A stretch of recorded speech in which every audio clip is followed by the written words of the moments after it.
Okay. We got our noses here, but we don't want people to see them. No. Oh, you can't. Can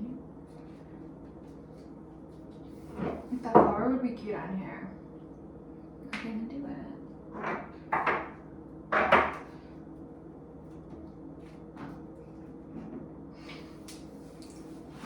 And put it on there. I think it would be cute. As we're recording. You can't even see it, but it's fine. Okay. Okay. I look fat. No, you don't. Okay. What's up, guys? Welcome to episode 2 of Bad Friend. I am Cori Gabrielle, and we are with Katie. And today we're going to be talking about addiction, how it's affected our friendship, and then navigating toxic friendships. So that's going to be fun. We're going to have a great time. Can't wait. Anyways, Katie, how has your week been? Like, what was been happening? It's been good. I got my lips injected. They look great. They're a little bruised at the moment, but They're not as bad. no, As they're not when, as like, yours. I look Yours like I you have, got the crap being not abused. Seriously. my lips were so bad that Katie was like, I am never getting my lips done because of how bad mine looked. Well, yours were so swollen too, and you got a full syringe, so it just was like, what Yeah, happened? It was disgusting. I'll Yeah. post a picture on the gram. It's gonna look disgusting. But yeah, my week was good. Just got my lips done, normal work and stuff, and that's about it. How was your week, Mom? Well, we went shopping this week. Oh yes, we did. It was fun until Willow had a complete meltdown. Oh my god. She was stomping in the middle of Oak Mall. yes. It was. Which you handled it well. It was just. I was dying inside. I was dying. I'm just sitting there recording you. Katie's watching and recording Willow like stomping around and like pouting in the corner, and like me just staring off into a distance, wondering like what has my life become. Yeah. It was fine though. It was fine. We ate and then She just needed to eat. yeah, it was She needed to eat. yeah. But then anyways, on the drive home, Katie looks at me and I'm like, why are you looking at me that way? I thought she was like about to kiss me or something. And Drive faster. she goes, drive faster. I'm like, why? And she like looks back at Willow. I was like, oh my god. I I don't need know. to get home. I'm scaring people away from my life. But yeah, that was about it for my week. Yeah. Yours was eventful. It was eventful. Let's see, I worked this week. That was nice. I went and got 2 tattoos this week. So I got 2 butterflies on my hand. One represented Willow, one represents me because butterflies like are a thing.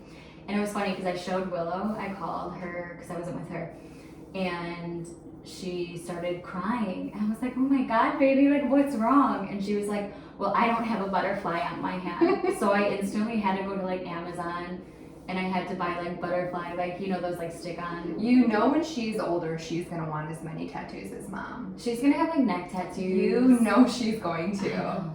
But it's fine. As long Live as- your life, baby girl. Yeah, but if they're like some dumbass tattoos, I'm gonna be upset. Like, I don't, why are you looking at me like I have dumb tattoos? you don't. I'm just saying. But the one on your, what's yeah. that called? What's that bone called?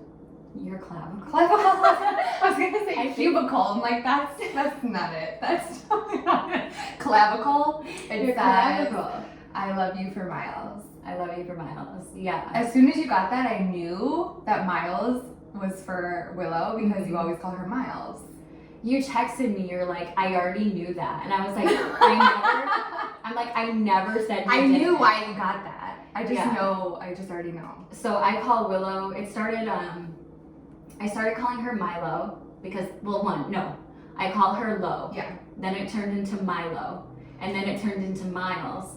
For whatever reason. For whatever reason. And Miles stuck, and I actually think it's super cute. And one time I was like, Willow, do you know why I call you Miles? And she's like, why? And I was like, it's because I love you for Miles.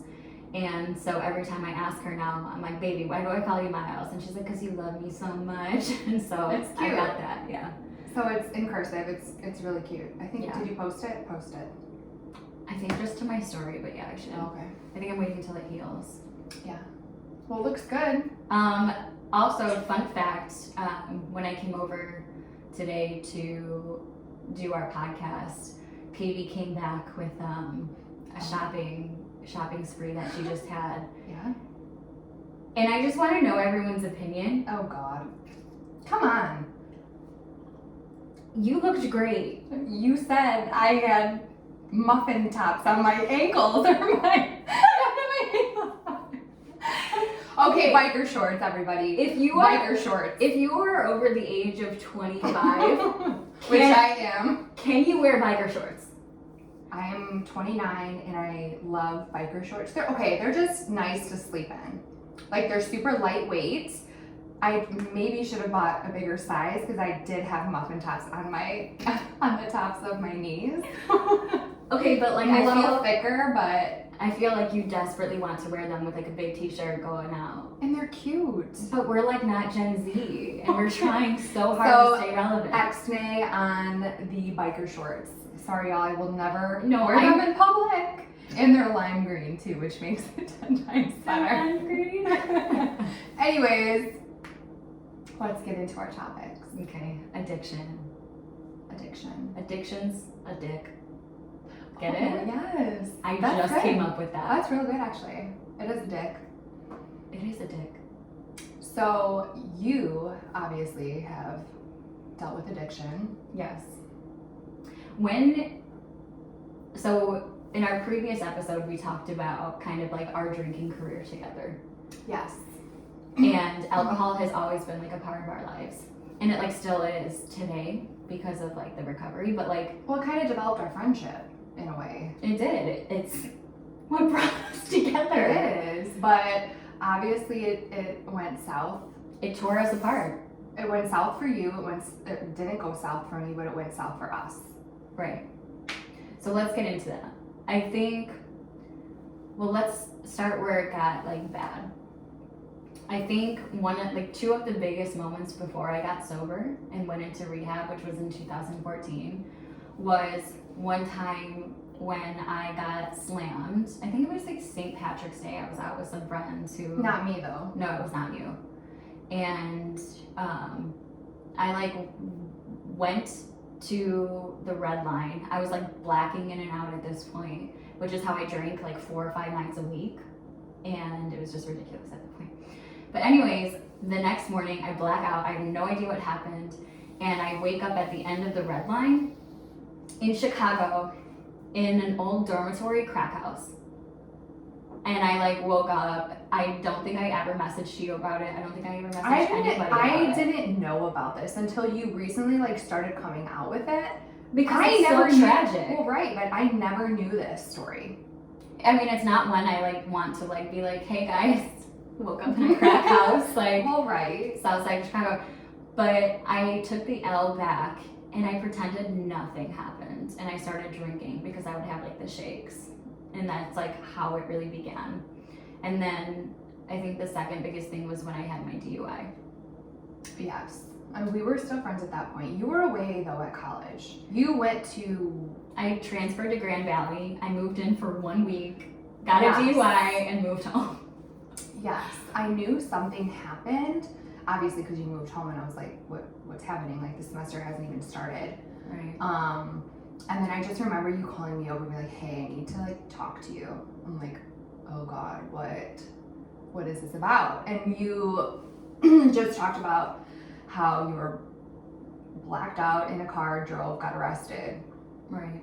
Spent the night in jail. Greatest moment of my life. Yes. And then your dad had to come get you, and because I was all the way in Michigan. Right. And they brought you home, and you decided that you needed to go into rehab. Right. And I don't even remember how I reacted.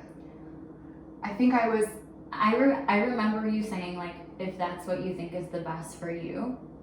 And at first, like, I think I got the vibe that you maybe didn't think I needed it. Well, because I don't think I ever knew that it was an issue. You didn't see really dark sides. Right. I just saw our party sides, and then we would go to sleep and then wake up, and I would go about my life. You would go about your life, but obviously in different ways. It's because, like, when I went to college, it was when we were not seeing each other as much. And so I had a different life down there. But yeah, so I went to Grand Valley for not even a week, and I remember it was the only time I drank and drove. And I remember feeling, trigger warning, super suicidal, because I was like, I know I'm an alcoholic, I can't stop, like, I'm in so much pain, but I had no idea how to even navigate that pain. And I remember calling my mom, and I'm like, I don't know where I am, I'm in my car, I don't know what's going on. And like, when you were drunk, is this happening when you were drunk? Okay. Yes, and I was like rounding in and out of this conversation. Yeah. And she was like, pull over, and I was like, I can't, Mom, like, this is it for me. And I told her that I was gonna run into a tree. And at that moment, a cop pulled up behind me, and I threw my phone onto the ground. Basically saved your life. Because I was like, oh my God, this cop is gonna get me for using my phone. I'm like, of all the things. Such a fucking idiot. And so I threw my phone down, and for the next, 24 hours, my parents put out like a search for me, because my mom thought that I had died, and they couldn't find my car. They didn't know where I was, so I scared them. And then, yes, I went home, and I was like, yo, put me in rehab. And they were like, yes. Yes, here you go, sign up. Yeah, and rehab. I mean, it's not funny, but rehab was the best experience of my life, though. But after, so we had people, write in and talk about, talking about addiction and, how to navigate toxic friendships. And Katie and I talked about this before, because this leads into how Katie and I became not friends for 3 years. 2 to 3 years. We kind of broke up a little bit. I think it's just because you went to rehab and then came back and then was living this sober lifestyle, which I don't think I knew how to.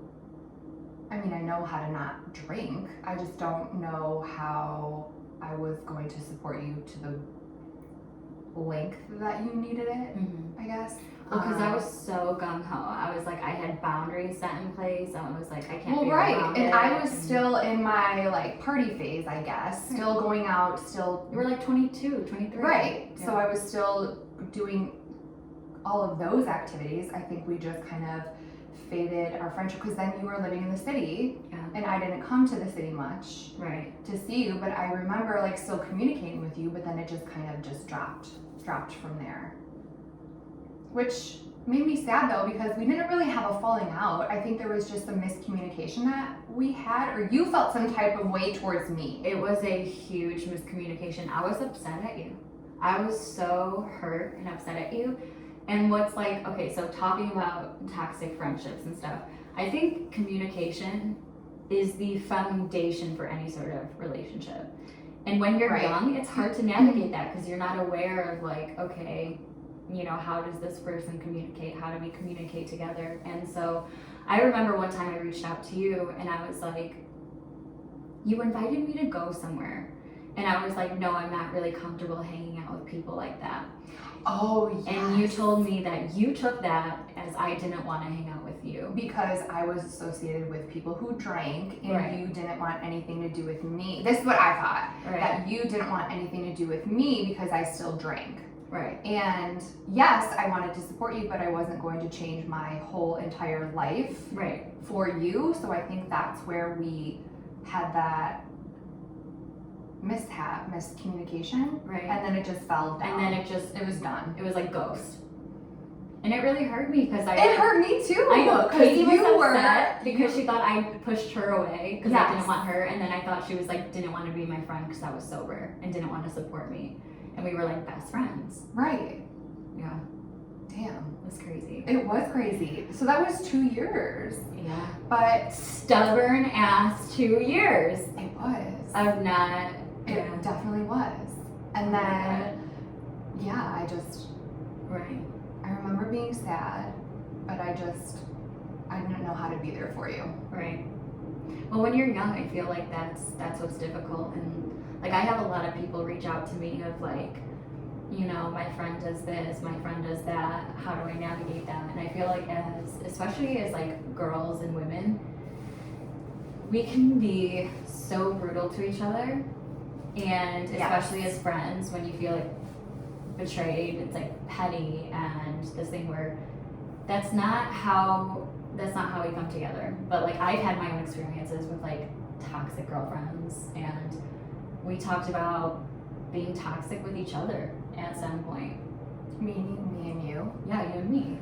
Well, yeah, we were toxic. I think at first we were toxic for each other Right. because of our influence together. Hence episode 1. Yes, that. Right.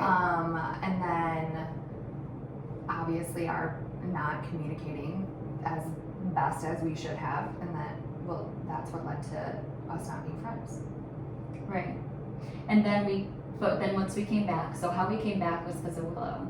It was, you got pregnant, and I think I remember sitting at Starbucks in Orland, and I remember it was just so awkward though. It was so awkward because I didn't know what to say to you. Oh, because we met up for coffee. Yes, we met up for coffee, and I'm like, hey, 2 years later, like, what's going on in your life? Right. And it's so awkward because you're like, here's the 2 years of what's been happening in like a 5-minute time span, and then we didn't talk after that. Right. It was literally when Willow was born and you were so living gradual. at your parents. Yeah. Is when I started coming back around because I was Yeah. living at my parents still, you were living at yours, and So I reached out to you. I feel like because I at least continued to reach out to you because throughout, like when I was living in the city and I was pregnant, I was married, and then you know once I left that relationship, I came home and I was so lonely. I had nobody, and I was like, all right, here's my fucking neighbor, used to be my best friend. Maybe it's time to buckle reach up, out. talk about it. Right. And then it went really slow from there, and then it was like, boom, like we were best friends again. Like nothing even happened. Right. I mean, you were dealing with different issues at that time, and I felt that I could be there for you for baby. Yeah. Right? Yeah. Yeah, you were super supportive on that. And we did talk about, I think I was struggling with some things myself, and you were that person to kind of help me through that also. Like, what do you mean? Well, talking about addiction, I've experienced someone close to me pass away from addiction, and I think not having those supportive relationships to talk about that loss with was a struggle for me, telling me to just get over it, and it is what it is, and that's kind of not how you... Like the people around you were saying that? Right. Yeah. And it was a struggle, so I think talking to you and you being there for me made me feel more comfortable with what I was going through. I think we needed each other at that time. Right. I think it was the right time and place to kind of rekindle our relationship. Right. And then it rekindled, and then it became toxic again. Did it? Yes. When I started drinking. Yes. Because, okay, so that was not for a while though. No, Willow was... I was sober until like maybe Willow was like a year and a half. 2. Yeah. And then you decided that I didn't have a problem, that it was just because I was young, and I was like, maybe I can start drinking again. Right. And then I didn't know how to go about that, and I'm like, okay, let's try to drink. I mean... Right. Well, you had no idea. Well, no. And I'm like, addicts are so good at manipulating, but at that time I truly did believe that like I could be okay. And then it was but then like you were for a little bit. I mean, we would have like 6 months to a year. Right. So you would have a glass of wine here and there. And then I think when you moved out of your parents' house into your own home, yeah, it was tragic. Maybe not the best. And then Katie, and then I'm looking back on it right now and being like, holy shit, I was your enabler. She enabled me. I did. But I had no idea. Right. I had no idea that it was going to get to the extent of where it was, because I never, even in the past, I never realized that how bad it was. Right. That makes sense. Like I never knew. Right. And then I think as you're older and then you learn more about addiction and then you heard more about my story, I think like as like you were enabling, like obviously drinking is 100% my, you know, that none of it of what happened is ever like on you, but I think it goes to show, like a lot of people ask, like, can two toxic people ever be together again? Like whether that be in a relationship or not. And like, I think it's such a slippery slope. But it can happen. And I think we're a good example of that because we had that communication, and once you saw that, you put a boundary on me, like once I saw that it was, I don't even know how to explain it. Once I saw that you had to pick me up from cops. Right. Yeah. Once I saw it was so bad, and then I didn't even want to drink with you anymore. It got to the point where I was like, okay, we need to not do this because something's bad's gonna happen, and I don't want to be involved. Right. Ever. I don't blame you. Ever. Yeah. So I'm glad that you're sober now. But see, we had to have that like talk. And then I think it's like, okay, we came together and we're like, okay, how, and I came to you and I was like, hey, I'm done drinking. And you're like, honestly, I think that's the best idea. And I think that was the first time we ever had that open conversation of like, this is what we're going to do moving forward. And if not. Well, because I was at a point where I didn't want to be friends with you anymore. Right.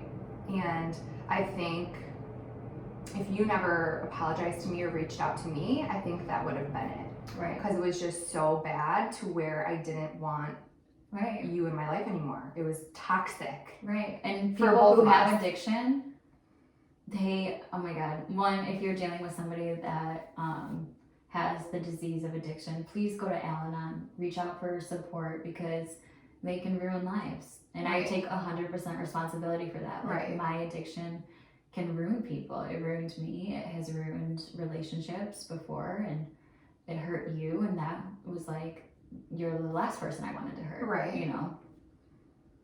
But you're in a good place now. Yeah. 6 months. Yay! 6 months this month. Love that. Yes. So I think it created a better relationship for us, and better boundaries for us. So now we can be healthy together. Mm-hmm. And I don't ever feel pressure like to drink. Right. Like I won't drink in front of you. Even if we go to dinner, we can go to dinner and go dancing, go do whatever the hell we want, and I don't feel like, oh, I'm gonna make her uncomfortable because we're in a bar or me drinking. I just choose not to because I don't want to put you in that position. Right. Which is healthy. It's like a respectful relationship, and and I'm totally fine with it. Yeah. Well, I'm glad that I'm not happy of a quarter of the things I have put you through, but I'm happy where it is now. And I think we have the healthiest relationship that some sort of. Okay. Yes. Healthier than it was in the past. Yeah. But let's talk about some toxic relationships that didn't work out and like how to navigate those, because I feel like a lot of people, like I said, had reached out and they don't know how to create boundaries with people. Okay. Or maybe even cut them off, or like what even is an unhealthy relationship. You know what, remember I think this is a good example to start with. Okay. Not friendship, but like a romantic relationship. Okay. Remember the guy I was dating? Recently, Yeah. he supported you through your sobriety. He was like, yes, that's awesome, good for you. And then a few months later, he was like, is this the one we're talking about? Yeah. He was like, okay, well, Is this the one? this is the one. You can have a drink with me at dinner. Like, I'll watch you. Right. You'll be fine. Like, I'm with you. I can supervise you. Yeah, he or was like, whatever. you'll be fine with me, you can have a drink with me, I think you should be allowed to have a few drinks. Yes. And then you texted me and you're like, this is what he said. And I'm like, how do you feel about that? Like, Right. You didn't internally, I was like, holy shit, no. Please no. Please do not do Right. this. I think that is absolutely toxic, a toxic relationship, because, okay, so maybe he didn't realize the extent of your sobriety, but from other, like me looking in, I think Right, you knew. I knew that it was a hard no. But see, the thing is, what frustrated me before, and this is kind of how we know it's toxic and a red flag, is I told him, You expressed that, hey, I can't do this anymore. I said my sobriety is the most important thing to me because Right. it keeps me alive and it keeps me in my daughter's life.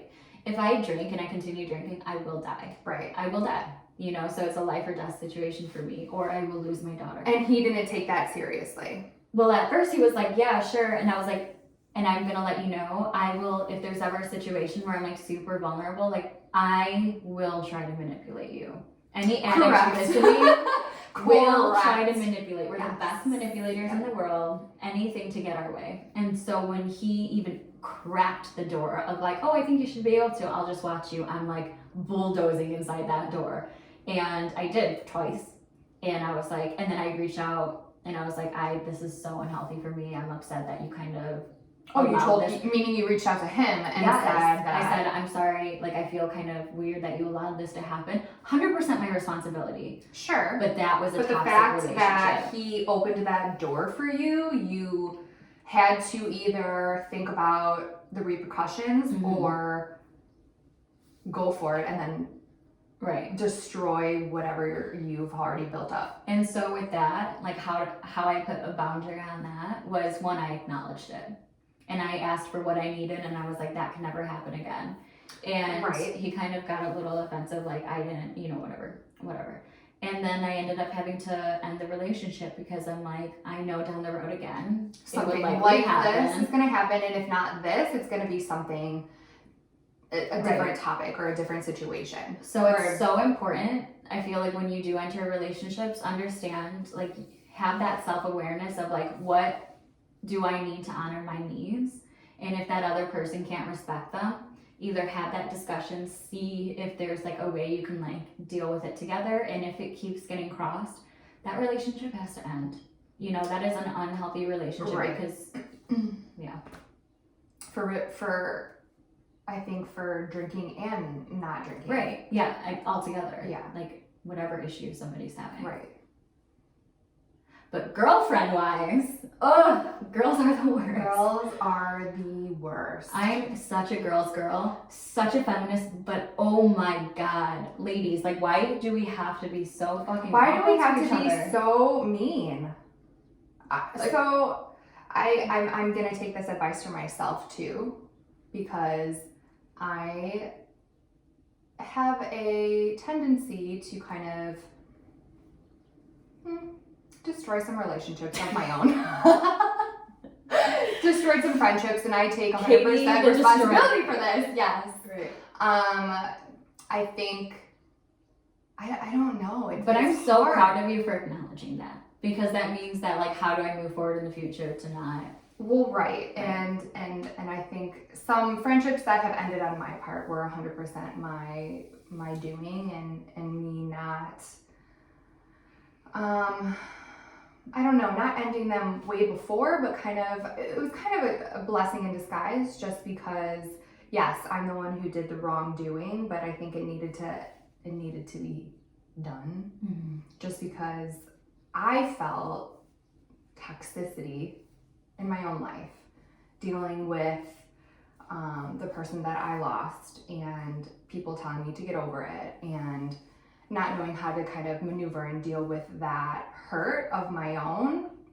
And then on top of that, having people just kind of blow it off or not want to discuss it or not caring, I guess, in a way. So do you feel like a lot of it was surface level for you in those friendships? Or? Yeah, definitely. There was no hard conversations. No, it was just not something that I recognized until I did them wrong. And then it ended, obviously. It was like a two-way street. Well, yeah, it was a two-way street. And I think growing, yes, I've taken responsibility for everything that I've done, and I'm moving forward from that. But moving forward, I also am trying to work on my relationships that I do have now, friendships and romantic relationships, and how I do better on my part, on how to continue those relationships and make them better and not just surface level. Because I do have an issue with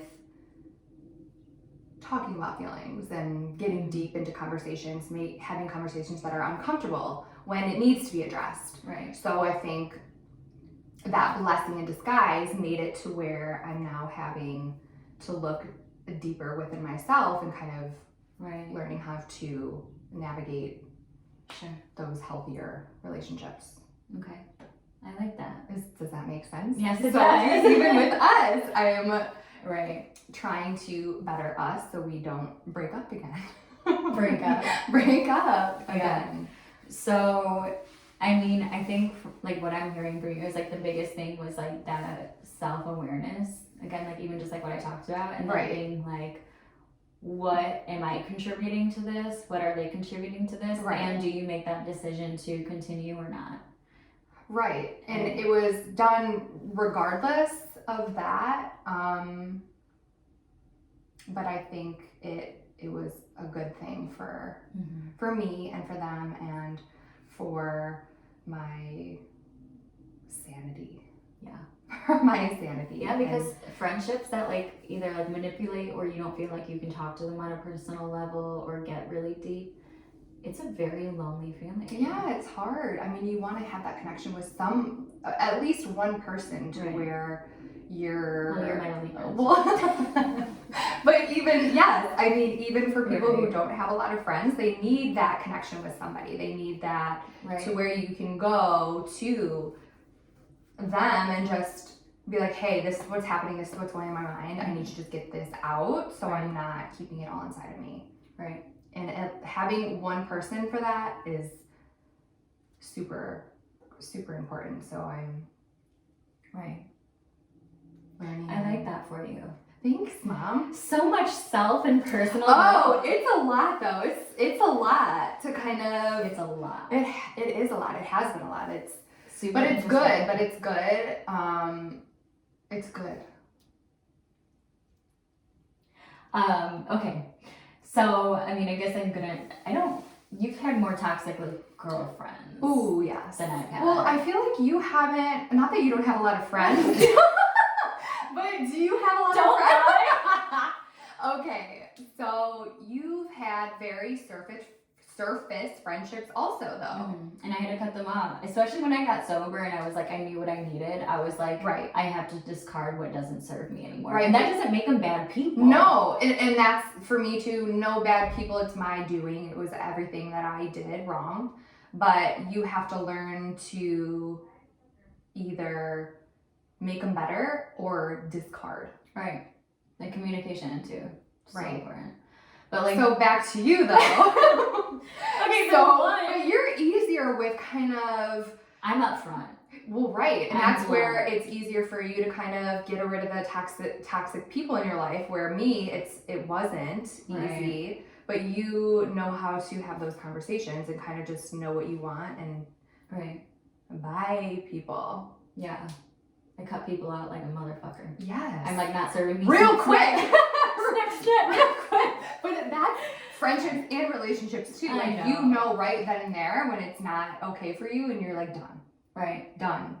Yeah, but then I Cut don't feel the any cord. emotions and I'm like, I'm a sociopath. Anyways, no, but the Well, one, that's another topic. that's in next itself. week's episode. How Cori's a sociopath. No, but I did have one friendship. It was in the beginning of college, and this girl, oh my god, she used to gaslight me so much and try to bring me down. Like she would be like, oh, Definition of gaslight? gaslighting is where like you make somebody like question their own reality. Okay. And she would do this by taking my stories that I would tell and literally like when we were around people, replicate them as her own in front of people. To make her life seem like a shit show? Yeah. Or what? Yes. Or interesting because Right. my life has been nothing but interesting. And she would say these and I would look at her and then she would literally look at me dead in the eye and I would like say something and she'd be like, oh, well that happened like to me too. And I was like, But did it? it was so specific. There's no way. Like, and it was like multiple stories. I was like, okay. And at that time I didn't really know how to approach it. I didn't have a lot of like, I was a freshman in like college. Right. I didn't have a lot of like communication. I was like, okay, whatever. Like it's weird, but whatever. And then she started like bringing me down. And this is what I don't like about like female friendships is like you're gonna wear that or like why we would do you? that. But we do that to each other. But Sometimes. that's out of love. Okay. She would be. It would for her. It was malicious. Okay. Me, I'm like looking out for you of how Right. how you can be your best hot self. Right. Right. Where she would try to make me be my worst self. Right. Does that make sense? Yes, absolutely. And anyways, it took a lot of like the guy I was dating at the time was like, hey, this is Like bad. he even recognized He it. even recognized it because I would be like, oh my god, like, well, what if I don't check in with her? What's gonna happen? Like it was like almost like a relationship. It was so weird. And then I was like, okay, snip, snip, bitch. And then I you was like- did real quick. I Like, did. did you have a conversation with her, or did you just? So at that time I didn't because I was like, I didn't want to approach conflict. Oh, right, which I totally can relate But to. that's not I hate healthy. that. Well, absolutely, it's not. But that's kind of what you go to when you don't know what to do. If I could go back, I would acknowledge it and be like, hey, like, I think you are a great person. I just don't think maybe like our relationship is what I need at the moment. Guys, that's a boundary. And saying like, I just don't think our friendship is going to be like moving forward. And as hard as that is, it's not being mean. No, it's not being malicious. It's being honest It's and honoring yourself. right.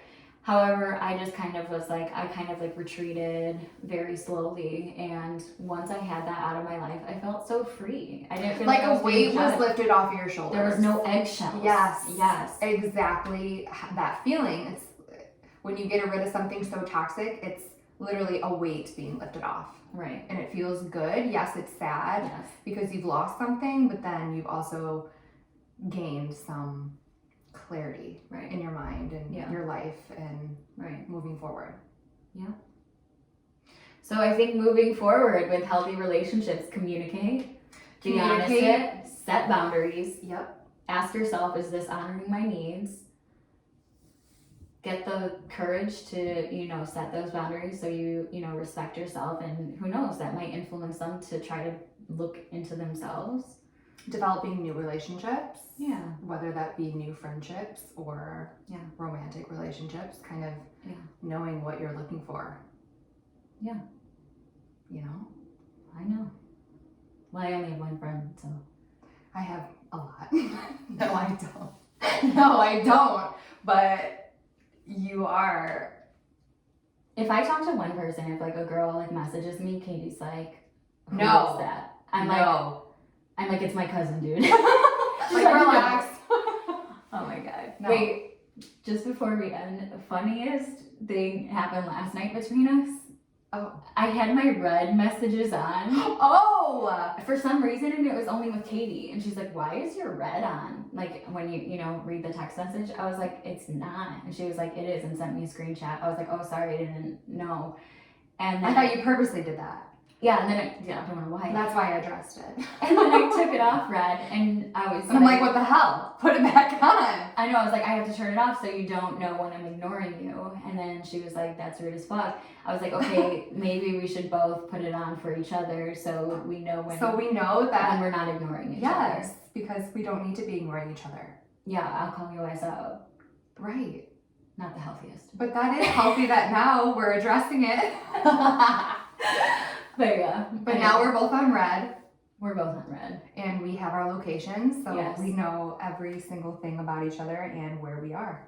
It's out of love. It is. Yeah. It's probably the healthiest for us. 100%. Yeah. Mm-hmm. Anyways, okay, so thank you guys for listening, and be sure to follow Bad Human on Instagram and DM the different ideas and topics that you want Katie and I to talk about. And I think that's it. I hope that was a successful conversation.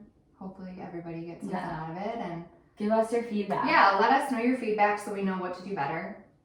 No, we're the best. No, we are the best. You're Yeah. right. You're welcome. Have a bad day, everybody. Have a bad day. That's good. Was that good? Was that okay? Yeah, that was good. I didn't go like, I wasn't sounding super like shitty, right? When No, I talking think about we them. sounded very, very well.